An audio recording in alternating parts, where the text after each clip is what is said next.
તો ડેડિયાપાડાના એમએલએ ચેતર વસાવાને 7 વર્ષની સજા થઈ છે। ધારાસભ્યને 7 વર્ષની સજા અને 25,000નો દંડ ફટકાર્યો છે। ચેતર વસાવા તેમના પત્ની સહિત 9 લોકોને સજા થઈ છે। તમામને 25,000 રૂપિયાનો દંડ ફટકારાયો છે।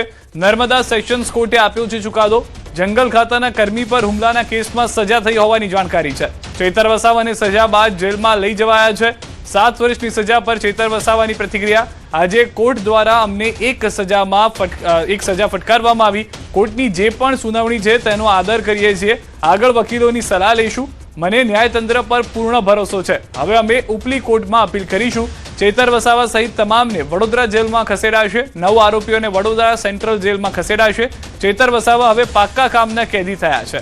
ચેતર વસાવાના વકીલ સુરેશ જોશીનું નિવેદન, સજા ન થાય તેવો કેસ હતો, 300% છૂટી જાય એવો કેસ હતો, ખોટો બોગસ કેસ થયો છે, રાજકીય કરિયર ખતમ કરવા માટે કેસ ઊભો કર્યો છે, રાજકીય કિન્નાખોરી રાખી ખોટો કેસ ઊભો કર્યો છે। હવે જામીન પર છોડવા અપીલ થશે। અમે હાઈકોર્ટમાં અપીલ કરીશું। 1 મહિનાની અંદર હાઈકોર્ટમાં અપીલ કરવી પડે। આજે સેશન કોર્ટ દ્વારા એક કેસમાં અમને 7 વર્ષની સજા ફરવામાં આવેલી છે। નામદાર કોર્ટની જે પણ સુનાવણી છે એમનો આદર કરીએ છીએ અને આગળ વકીલોની સલાહ લઈને સજા થઈ છે હવે હકીકત છે। કેસમાં સજા થાય ને એવો કેસ હતો, 300% છૂટી જાય એવો કેસ હતો, પણ અસીલો બી નસીબ લઈને આવે છે, વકીલો બી નસીબ લઈને આવે, એમને બંનેને જશ ના મળ્યો। હિયરિંગમાં એવા કયા મુદ્દાઓ ટાંકવામાં આવ્યા હતા તમારા તરફથી? કયા બહુ લાંબા છે, હવે એને કાં ચર્ચા કરીશું। ટૂંકમાં ખોટો કેસ કર્યો છે, બોગસ કર્યો, સરકારે એમની રાજકીય કારકિર્દી ખતમ કરવા માટે ઊભો કરેલો કેસ છે। એ બધાના પૂરા 2023માં ડેડિયાપાડા ખાતે વનકર્મીને મારવાની સજામાં હાલ સેશન કોર્ટ જે ડિસ્ટ્રિક્ટ કોર્ટ છે તેમને ચેતર વસાવા ધારાસભ્ય ડેડિયાપાડાના છે જેમને 7 વર્ષની સજા કરી છે। ખાસ કરીને એમની સાથે બીજા અન્ય જે 8 લોકો હતા એ 8ને પણ જે 7 વર્ષની કેદ થવામાં આવી છે। હાલ નર્મદા જિલ્લા પોલીસ દ્વારા આ તમામ જે ચેતર વસાવા સહિત તમામ જે આરોપીઓ છે એ આરોપીઓને હાલ જે જેલમાં મોકલવામાં આવી રહ્યા છે। કહી શકાય કે જે ચેતર વસાવા છે જેઓએ જે વનકર્મી પર હુમલો અને ફાયરિંગ કરવાના આ કેસમાં એમને 7 વર્ષની કેદ થઈ છે। અને ખાસ વાત કરીએ તો આજે 7 વર્ષની કેદ થતા હાલ તમે જોઈ શકો છો કે જે નર્મદા પોલીસ છે, નર્મદા પોલીસ દ્વારા હાલ તો રાજકાજ સબ જેલમાં લઈ જવામાં આવે છે, પરંતુ નર્મદા પોલીસે પણ અહીંનું વાતાવરણ દોહરાય એટલે એક પિટિશન દાખલ કરી છે અને અન્ય જિલ્લા બહાર જેલમાં મોકલવા માટે પણ એમને અરજી કરી છે। ત્યારે હાલ તો જે ચેતર વસાવા છે તેને 7 વર્ષની કેદ થતા રાજકારણ તો ગરમાયું છે। દીપક પટેલ, ન્યૂઝ 18 ગુજરાતી, નર્મદા। અમે આગળ લડત આપીશું। અમે હાઈકોર્ટ અને સુપ્રીમ કોર્ટ સુધી જવા તૈયાર છે। અમે જનતાની અવાજ પણ હવે રોડ પર લાવીશું અને જે આદિવાસી સમાજને જે લડત આપે આપણા ચેતરભાઈ, એટલે આ સરકાર એમને પાડવા માટે એમને આખા જેટલા નિર્દોષ 9 વ્યક્તિ હતા એમને પણ એ લોકો લઈ ગયા। જે સામાન્ય ગામના માણસો છે જે ખેતી કરીને એમનો ગુજારો કરે છે, તો આ આખું ષડયંત્ર રચીને સરકારે ઘેરાવો કર્યો, આદિવાસીની જમીન હડપવા અને ચેતરભાઈને કેવી રીતે સાઈડમાં કરીને લોકોની જનતાની અવાજ દબાવવા માટે આખું ષડયંત્ર છે।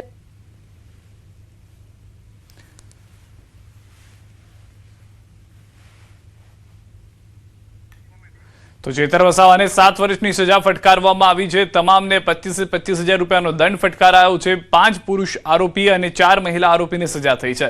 તમામને જ્યુડિશિયલ કસ્ટડીમાં લેવાનો હુકમ છે। જિલ્લા ફેરની બદલીની પણ અરજી અપાઈ છે। નર્મદાનું વાતાવરણ ન બગડે તે માટે અરજી કરવામાં આવી હોવાની વાત પણ વકીલ તરફથી જણાવવામાં આવી છે। તો હાલમાં ચેતર વસાવા કે જેઓને જેલમાં જવાના માટેના આદેશ જે છે તે કોર્ટના આવી ચૂક્યા છે। દબાણ હટાવની કામગીરી મુદ્દે પણ વિવાદ થયો હતો। આવા અલગ અલગ વિવાદોને લઈને 7 વર્ષની સજામાં મુખ્ય ભૂમિકા રહી છે, કારણ કે દલીલો પણ કરવામાં આવી, ભૂતકાળનો ઇતિહાસ પણ જોવામાં આવ્યો હતો। નર્મદાની કોર્ટની અંદરના દ્રશ્યો કે જ્યારે ચેતર વસાવાને જેલમાં લઈ જવામાં આવી રહ્યા હતા, તેમના પત્ની પણ તેમની સાથે એ સમય હતા, જેથી તેમના પર પણ કેસ કરવામાં આવ્યો હતો અને તેમના પત્નીને પણ જેલની સજા ફટકારવામાં આવી છે। કોર્ટે સજા ફટકાર્યા બાદ જેલમાં જતા દ્રશ્યો પણ આપ જોઈ રહ્યા છો। બીજી તરફ એ પ્રતિક્રિયા પણ આવી ચેતર વસાવાના વકીલ તરફથી કે જેમનું કહેવું હતું કે આ કેસ ખૂબ જ સરળ હતો, 300% છૂટી જવાની હાલમાં શક્યતા હતી, પરંતુ કિન્નાખોરી રાખવામાં આવી છે. ચૈતર વસાવા પાસે હવે શું વિકલ્પ બચ્યા છે? ચૈતર વસાવાના ધારાસભ્ય પદ પર ખતરો છે. 2 વર્ષ કે તેથી વધુ સજા પર રદ થાય છે સભ્યપદ. અત્યારે તેનાથી વધારે સજા થઈ છે. ચૈતર વસાવા હવે હાઈકોર્ટમાં કરી શકે છે અરજી. 1 મહિનાની અંદર હાઈકોર્ટમાં અરજી કરવી પડશે. હાઈકોર્ટ સ્ટે આપે તો બચી શકે છે સભ્યપદ, નહીં તો સભ્યપદ જશે. જામીન માટે પણ હાઈકોર્ટમાં કરવી પડશે અરજી. જામીન માટે હાઈકોર્ટમાંથી પરવાનગી મળવી જરૂરી છે. ચૈતર વસાવાના ધારાસભ્ય પદ પર જે ખતરો છે તેના માટે આ મહત્વના વિકલ્પ જે છે તે જોવા મળી રહ્યા છે, જે તેમના વકીલ તરફથી પણ કહેવામાં આવ્યા છે. વિધિન 1 મંથ એટલે કે 1 મહિનાની અંદર જ્યારે સજા ફટકારવામાં આવે છે તેનાથી 1 મહિના, જેમ કે 23 જૂન આજે સજા ફટકારવામાં આવી છે, તો હવે 22 થી 21 જુલાઈ સુધીનો સમય હોય છે. 30 દિવસનો એ સમય કે જેની અંદર હાઈકોર્ટની અંદર હવે અપીલ કરવાની રહેશે.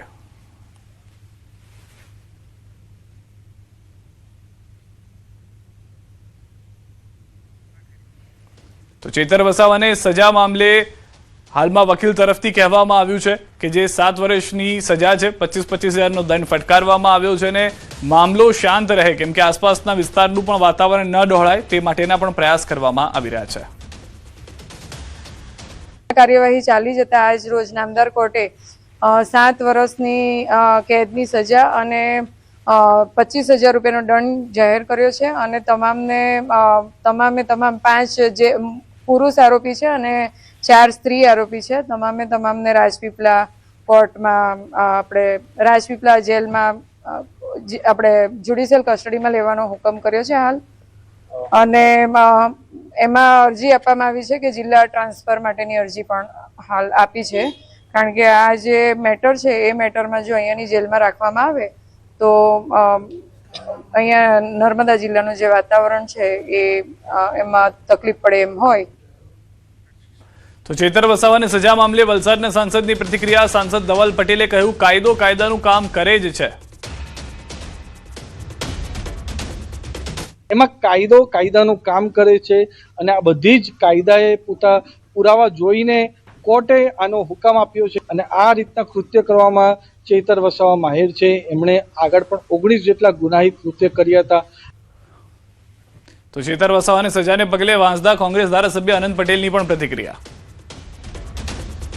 ચૈતર વસાવા પર જે રીતે ન્યાયપાલિકે ચુકાદો આપ્યો છે એની શંકા અમને પહેલેથી જ હતી. આ સરકારના વિરોધમાં કોઈ પણ બોલે, કોઈ પણ આંદોલન કરે અથવા એના વિરોધમાં અવાજ ઉઠાવે એટલે એને કોઈ પણ રીતે સંડોવવાનો, એને કોઈ પણ રીતે ભેરવવાનો એ આદિવાસી સમાજ પરનો અત્યાચાર છે અને એ ભાજપની સરકાર હર હંમેશા કરી આવી છે.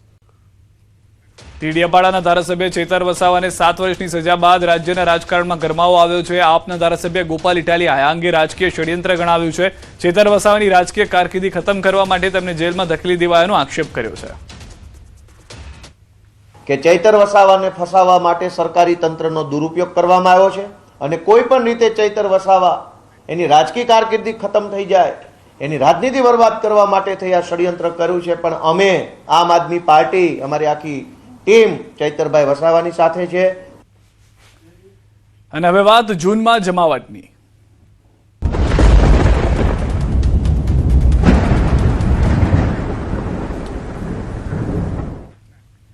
અમરેલી જિલ્લામાં છેલ્લા 4 દિવસથી વરસાદની જમાવટ થઈ છે. જાફરાબાદ તાલુકાના ટીંબી, હેમાળ, માણસા, દુધાળા, નાગેશ્વરી સહિતના વિસ્તારોમાં વરસાદ છે. ખાંભા તાલુકામાં ડેડાણ, ખડાધાર, શ્યામગઢ, ત્રાકુડા સહિતના વિસ્તારોમાં વરસાદ વરસી રહ્યો છે. સૂકા ભટ્ટ પડેલા ખેતરો વરસાદી પાણીથી તરબોળ છે. ગઈકાલે સાવરકુંડલા પંથકમાં પડ્યો હતો વાવણી લાયક વરસાદ. આજે જાફરાબાદ અને ખાંભામાં મેઘરાજાની પધરામણી થઈ છે. વરસાદના કારણે ખેડૂતો પણ ખુશખુશાલ જોવા મળી રહ્યા છે. તો સતત વરસાદ જે છે તે અમરેલીમાં જોવા મળી રહ્યો છે. અમરેલી જિલ્લામાં મેઘરાજાની ધબધબાટીને લઈને ખેડૂતો પણ આશાસ્પદ થઈ ગયા છે. ખાંભા તાલુકાના ડેડાણ, ખડાધાર, શ્યામગઢ, ત્રાકુડા સહિતના વિસ્તારોમાં વરસાદ છે. સૂકા ભટ્ટ પડેલા ખેતરો વરસાદી પાણીથી તરબોળ થઈ ગયા છે, કે જે ખેડૂતોને કાલજે ઠંડક આપી રહ્યા છે. ગઈકાલે સાવરકુંડલા પંથકમાં પણ વરસાદ થયો હતો. વાવણી લાયક વરસાદ હતો. જેવો તેવો વરસાદ નહોતો. ખેડૂતો ખુશખુશાલ હતા. આજે જાફરાબાદ અને ખાંભામાં પણ મેઘરાજાની પધરામણી થઈ છે. દ્રશ્યો આપ જોઈ રહ્યા છો. અને આ વરસાદને કારણે ખેડૂતો જે રાહ જોઈ રહ્યા હતા તે ખુશખુશાલ જોવા મળી રહ્યા છે.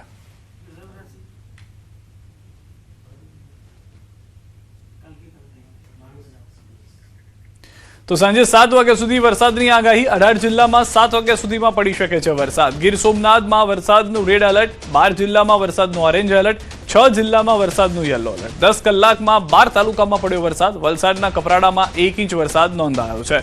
તો આગામી 3 થી 4 કલાક દરમિયાન અલગ અલગ વિસ્તારોમાં વરસાદને લઈને હાલમાં હવામાન વિભાગ તરફથી એલર્ટ આપવામાં આવ્યું છે. યલો અને ઓરેન્જ એલર્ટ જાહેર કરવામાં આવ્યું છે. 12 જિલ્લામાં હાલમાં 10 કલાકમાં સારો એવો વરસાદ થયો છે અને આગામી 2 થી 3 કલાકની અંદર વરસાદ હજી પણ તીવ્રતા વધારી શકે છે. વાત કરીએ અન્ય રાજ્યોની, દેશમાં પણ જે રીતની પરિસ્થિતિ છે, મેઘાલયમાં આભ ફાટ્યું હોય એવો વરસાદ થયો છે. મેઘાલયમાં ભારે વરસાદથી ભારે વરસાદથી નદીઓ બની છે તોફાની. કેટલાક સ્થળે ભૂસ્ખલનથી હાહાકાર છે. નદીના પૂરમાં આખું હિટાચી જે છે તે ફસાઈ ગયેલું જોવા મળી રહ્યું છે. એટલો ભારે વરસાદ મેઘાલયની અંદર થયો છે. આ દ્રશ્યો આપ જુઓ કે નદીઓ તો ગાંડીતુર બની છે, પરંતુ પૂર આવવાને કારણે મોટા મોટા તોતિંગ મશીન જે છે તે પાણીની અંદર ફસાઈ ગયેલા જોવા મળી રહ્યા છે. તો દિલ્હી અને નોઈડામાં પણ ધૂળની ડમરીઓ સાથે વાતાવરણમાં જોરદાર પલટો આવ્યો છે. દિવસે અંધારું છવાઈ ગયું, ચારે બાજુ ધૂળની ડમરીઓ જોવા મળી. દિલ્હી, એનસીઆર, હરિયાણા અને રાજસ્થાનના મોટા ભાગોમાં હવામાનમાં અચાનક પલટો આવ્યો છે. લોકોને ઘરની અંદર ભરાઈ જવાની ફરજ પડી હતી. ધૂળના તોફાનમાં ગગનચુંબી ઇમારતો ગાયબ થઈ ગઈ અને આકાશ ધૂંધળું થઈ ગયું. બપોરે થયેલા અચાનક ફેરફારે સમગ્ર પ્રદેશને ઘેરી લીધો. તો દિલ્હીના કેટલાક વિસ્તારોમાં વરસાદ પણ વરસ્યો. દ્રશ્યોમાં આપ જોશો તો કેટલાક વિસ્તારોની અંદર વરસાદ છે, કેટલાક વિસ્તારોની અંદર ધૂળિયું તોફાન આવ્યું છે. 30, 40 માળ ઊંચી જે બિલ્ડિંગો આવેલી છે દિલ્હી, એનસીઆર સહિતના કેટલાક વિસ્તારોમાં, તે જાણે ધૂળની ડમરીઓમાં ઢંકાઈ ગઈ હોય તેવા પણ દ્રશ્યો સર્જાયા હતા. આ તરફ આસામથી સમાચાર. જોરહાટમાં મેઘરાજાની ધમાકેદાર બેટિંગ. શહેરમાંથી ભારે વરસાદથી જળબંબાકારની સ્થિતિ. ભારે વરસાદ બાદ રસ્તાઓ બેટમાં ફેરવાયા. મુખ્ય માર્ગો પર ઘૂંટણસમાં પાણી ભરાતા મુશ્કેલી થઈ. શહેરના અનેક વિસ્તારો પાણીમાં ગરકાવ થયા. માર્ગો પર પાણી ભરાતા સ્થાનિકોને હાલાકી વેઠવાનો વારો આવ્યો છે. તો આસામની અંદર પણ એ જ પરિસ્થિતિ જોવા મળી રહી છે કે જોરહાટમાં મેઘો મહેરબાન થયો. જે વરસાદની રાહ જોતા હતા ભારતના કેટલાક રાજ્યો, તે રાજ્યોની અંદર વરસાદ શરૂ થયો છે. મુંબઈથી સમાચાર. મુંબઈમાં સતત ત્રીજા દિવસે પણ વરસાદી માહોલ યથાવત રહ્યો છે. શહેરના અનેક વિસ્તારોમાં સવારે મધ્યમથી ભારે વરસાદ નોંધાયો, જ્યારે પૂર્વ અને પશ્ચિમ ઉપનગરોમાં હળવો વરસાદ પડ્યો. બીએમસીના આંકડા મુજબ તેના મુખ્યાલય ખાતે 45 mm વરસાદ થયો છે, જ્યારે કોલાબા પમ્પિંગ સ્ટેશનની સાથે સાથે માંડવી ફાયર સ્ટેશન, ફ્રોઝબરી જળાશય અને અન્ય વિસ્તારોમાં પણ નોંધપાત્ર વરસાદ પડ્યો. સવારે 8 વાગ્યા સુધીના છેલ્લા 24 કલાક દરમિયાન શહેરમાં સરેરાશ 13.30 mm વરસાદ નોંધાયો હતો. વરસાદ છતાં શહેરના તમામ મુખ્ય અંડરપાસ ખુલ્લા રહ્યા અને ટ્રાફિક વ્યવસ્થા સામાન્ય રહી. સતત વરસી રહેલા વરસાદને કારણે શહેરમાં ઠંડક પ્રસરી અને લોકોને ગરમીમાંથી રાહત મળી હતી.